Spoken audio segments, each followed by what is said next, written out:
Hello everyone, welcome back to my channel. In the previous video, we have completed the item entry form और item entry form में हम लोगों ने क्या देखा था?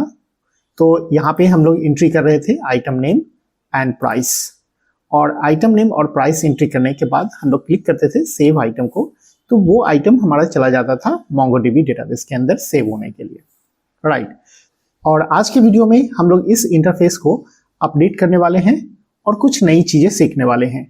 नई चीजें में क्या सीखना है, तो फर्स्ट पॉइंट हम इसमें ऐड करेंगे कि यहाँ पे आइटम नेम और प्राइस को एंट्री करने के बाद जो भी आइटम हम लोग एंट्री करेंगे वो इस प्लेस पे ही हम लोगों को दिख जाए, राइट। और पहले से कितने आइटम है हमारे MongoDB के अंदर में वो भी यहाँ पहले से शो होना चाहिए, राइट। और जैसे ही न्यू आइटम ऐड होगा वो आइटम उस लिस्ट में हम लोगों को यहाँ पे दिखला देना चाहिए। In the previous video, we have completed the item entry form and item entry form के अंदर में हम लोग एंट्री कर रहे थे item name and price, right? और आज हम लोग सीखने वाले हैं कि यहाँ पे item name and price entry करने के बाद वो डायरेक्ट चला जाता था हमारे MongoDB डेटाबेस के पास, लेकिन वो आइटम सक्सेसफुली सेव हुआ या नहीं हुआ इसका मुझे कोई भी कंफर्मेशन मैसेज यहाँ नहीं मिलता था, राइट।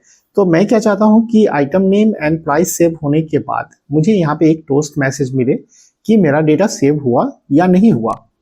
और दूसरी पॉइंट कि जितने भी आइटम सेव हुए हैं डेटाबेस के अंदर में वो हमको इस इंटरफेस के अंदर में ही आ जाए, so that we will get confirmation that okay our data has been successfully saved, right. और तीसरी पॉइंट सीखना है कि जब मैं यहाँ पे सेव आइटम को क्लिक करूंगा, राइट, तो वो चला जाएगा हमारे सर्वर एक्शन के लिए।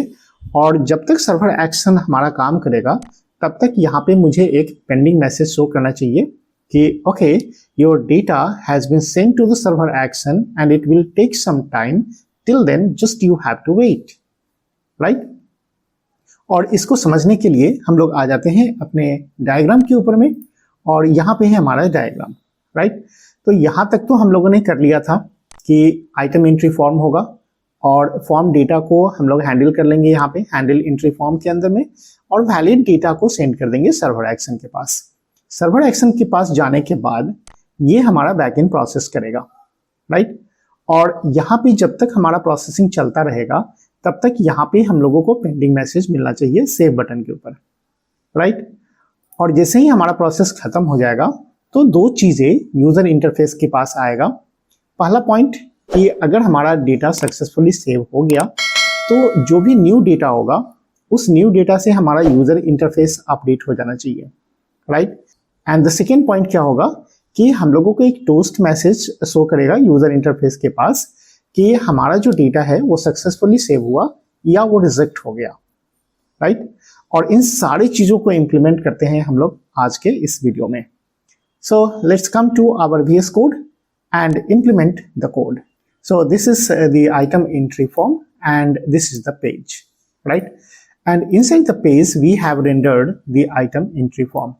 और item entry form के साथ साथ हम लोग क्या चाह रहे थे कि यूजर इंटरफेस के ऊपर में हम लोगों का जितना भी डेटा है MongoDB के अंदर में, राइट, उन सारे आइटम्स को प्राइस के साथ यहाँ पे डिस्प्ले करें। तो सबसे पहले हम लोग उसको कर लेते हैं कि किस तरह से हम लोग इस आइटम को डिस्प्ले करेंगे, राइट। यहाँ पे हमारे पास डायग्राम है, यहाँ पे हमारा क्लाइंट कंपोनेंट है और क्लाइंट कंपोनेंट के अंदर में हम लोगों को डिस्प्ले कर देना है, right. So all data should be displayed in the user interface.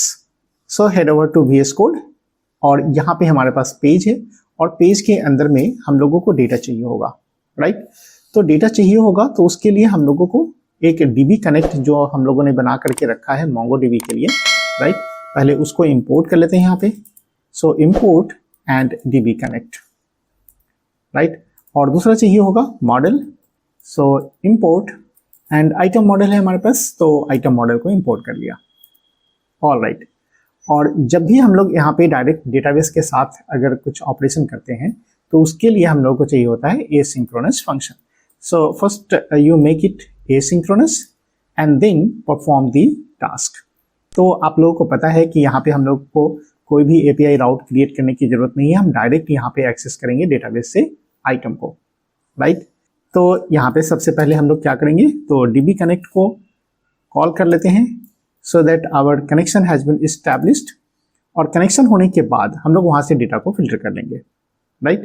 तो यहाँ पे हम लोग ले लेते हैं item data, so here is our item data, और directly you can write here the items, and items is equals to what, तो await and then item dot find and find all the data, right?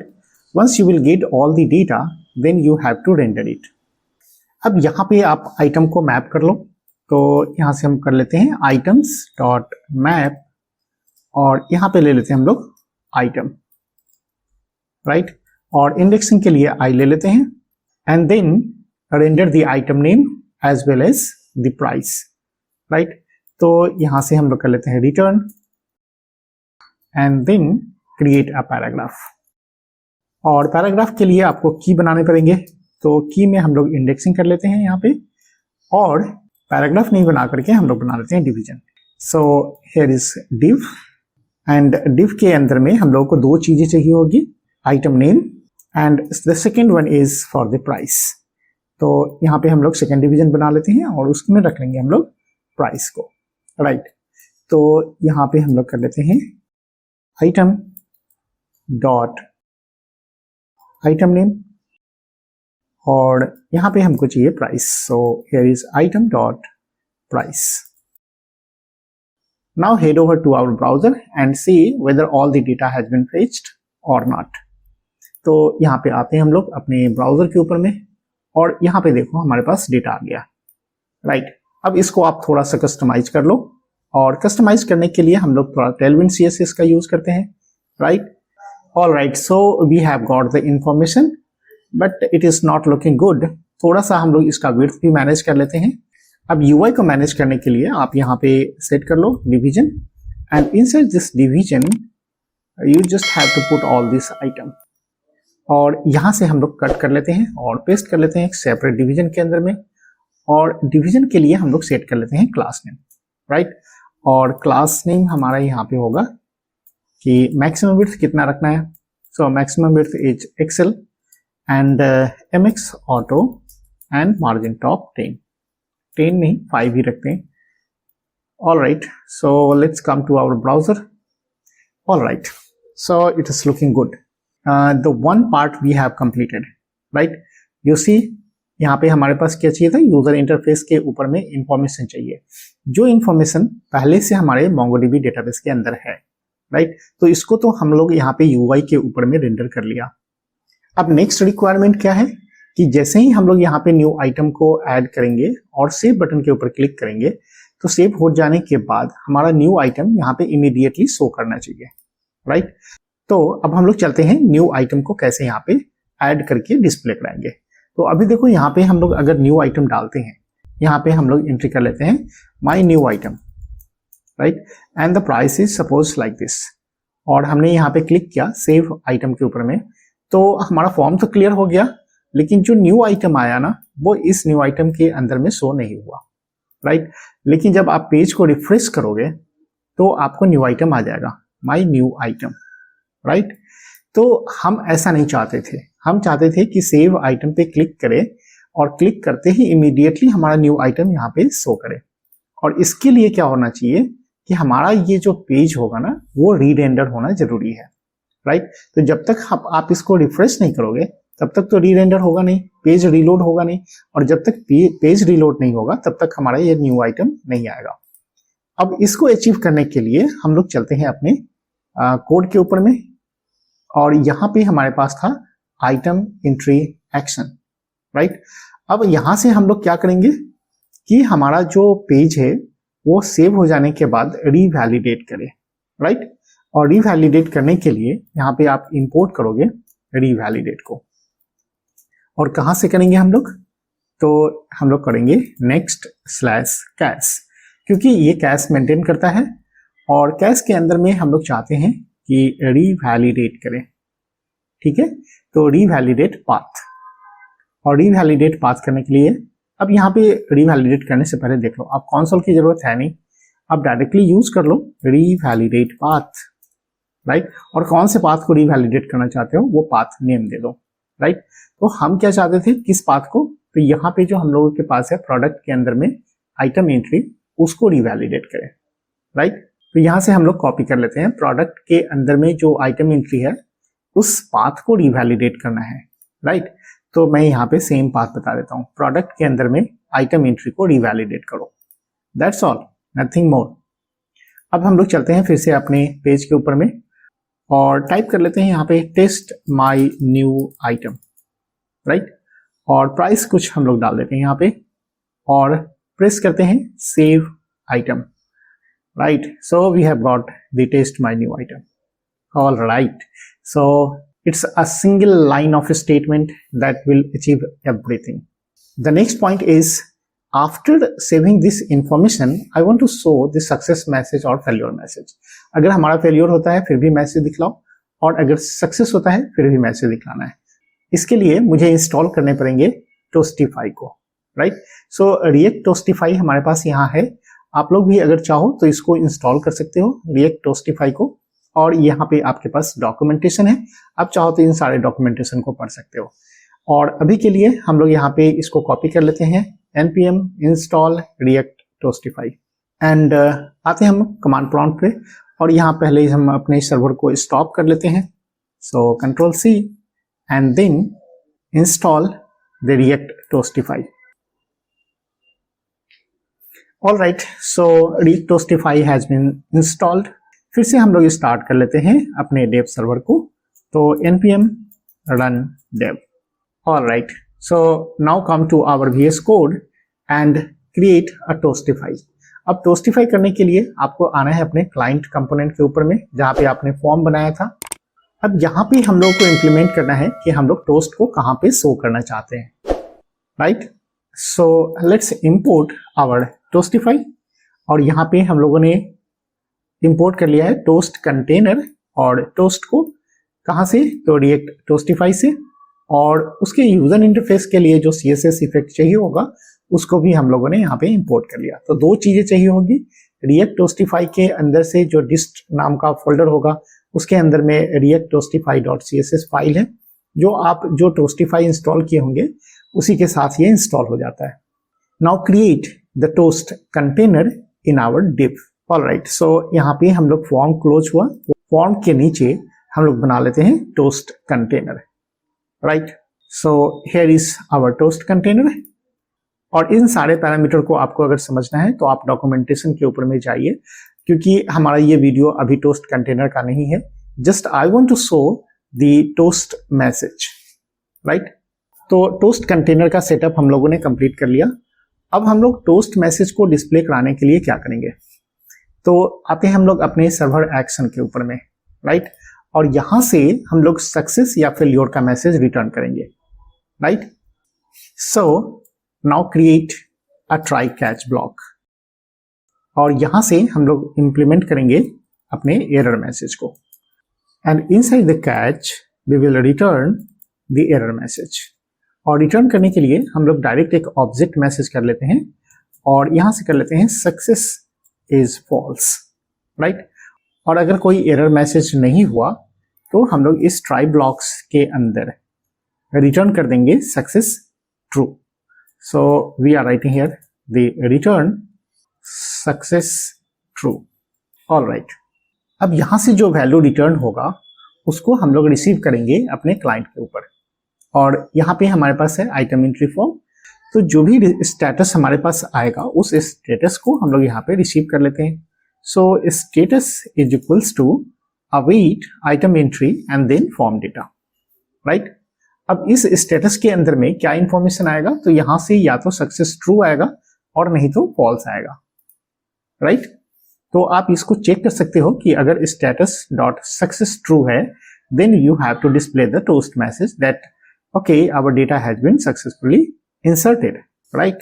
तो यहाँ पे हम लोग check कर लेते हैं कि if status dot success, then we have to display the toast dot success that item inserted, else toast dot error। और यहाँ पे हम लोग शो कर लेते हैं oops, something went wrong। Now head over to our browser and check whether it is working or not. तो यहाँ पे हम लोग पहले इसको रिफ्रेश कर लेते हैं. All right, so यहाँ पे हम लोग कर लेते हैं. This is a new item. Price is suppose 10,000 and save. So we have got the item inserted and this is new item. All right.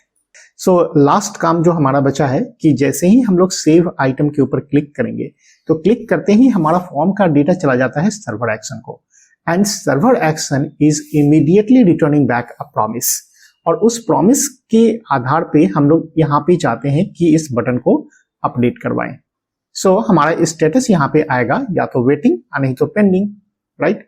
जब तक हमारा प्रॉमिस रिजॉल्व या रिजेक्ट नहीं होता है तब तक ये हमारा पेंडिंग स्टेट में होगा. So that status will be shown on this button, right. अब इसको इंप्लीमेंट करने के लिए हम लोग फिर से आते हैं अपने VS कोड के ऊपर में, और यहाँ है हमारा आइटम एंट्री फॉर्म, और इसके अंदर में हम लोगों ने बनाया था एक सबमिट बटन, राइट. अब यहाँ से सबमिट बटन को आप डायरेक्टली यूज नहीं कर पाओगे अगर आप स्टेटस को अपडेट करवाना चाहते हो, राइट. तो मैं यहाँ से सबमिट बटन को हटा करके और एक कंपोनेंट क्रिएट करूंगा, राइट. तो यहाँ पे हमारे पास जो भी चीजें हैं मैं इसको अभी यहाँ पे कट कर लेता हूं, राइट.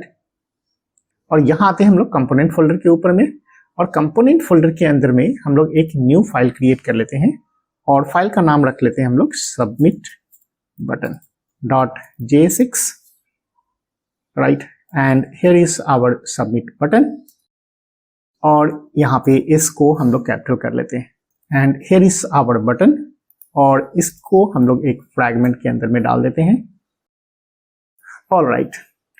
और इस सबमिट बटन को यहाँ पे हम लोग इंपोर्ट कर लेंगे. So here is our submit button. All right. So head over to our browser and see nothing is changed. So हमारे यूजर इंटरफेस के ऊपर में कोई भी चेंज नहीं हुआ है क्योंकि मैंने कोड रीफैक्टरिंग की है केवल, राइट. अब हम लोग आते हैं यहाँ पे अपने बटन के ऊपर में थोड़ा सा इंप्लीमेंटेशन कर लेते हैं. हम लोग यहाँ पे इंपोर्ट करेंगे यूज फॉर्म स्टेटस को, राइट. और यहाँ पे हमारे पास है use form status. Use form status hook का यूज करके हम लोग करेंट स्टेटस को फाइंड कर सकते हैं, और वहां से हम लोगों को गैदर करना है पेंडिंग स्टेट. तो यहाँ पे हम लोग कर लेते हैं कॉन्स्ट एंड देन पेंडिंग, और पेंडिंग को हम लोग कहाँ से गैदर करेंगे तो यूज फॉर्म स्टेटस हुक से, राइट. और अगर हमारा ये पेंडिंग स्टेट ट्रू होता है तो सेव आइटम जो होगा ना वो नहीं दिखना चाहिए, वहां पे पेंडिंग दिखना चाहिए, राइट. तो मैं यहाँ पे चेंज कर लेता हूं कि अगर पेंडिंग ट्रू है, right, then we have to display pending, otherwise we have to display the save item, right. तो यहाँ से हम लोग सेव आइटम को हटा देते हैं, और यहाँ पे आ गए हम लोग पेंडिंग और सेव आइटम स्टेटस के साथ. All right. सो पेंडिंग है तो मैं यहाँ पे ट्रिपल डॉट भी डाल देता हूँ, और अब आते हैं हम लोग अपने फॉर्म के ऊपर में और चेक करते हैं कि ये हमारा काम करता है कि नहीं. सो यहाँ पे हम लोग कर लेते हैं item name is suppose laptop, price is like this, and click on save item. Okay. So हम लोगों ने सक्सेसफुली इंप्लीमेंट कर लिया है, सेव आइटम वाला काम भी हो गया है स्टेटस का, और न्यू आइटम भी हम लोगों को यहाँ पे मिल गया, प्लस टोस्ट भी मिल गया. All right, so everything has been implemented successfully. So I hope आपको सारा कंसेप्ट क्लियर हो गया होगा, और अगर कोई भी प्रॉब्लम है तो आप मेरे कमेंट बॉक्स में जरूर लिखना, right. So that's all for this video. We will see you in the next video. Till then, bye bye.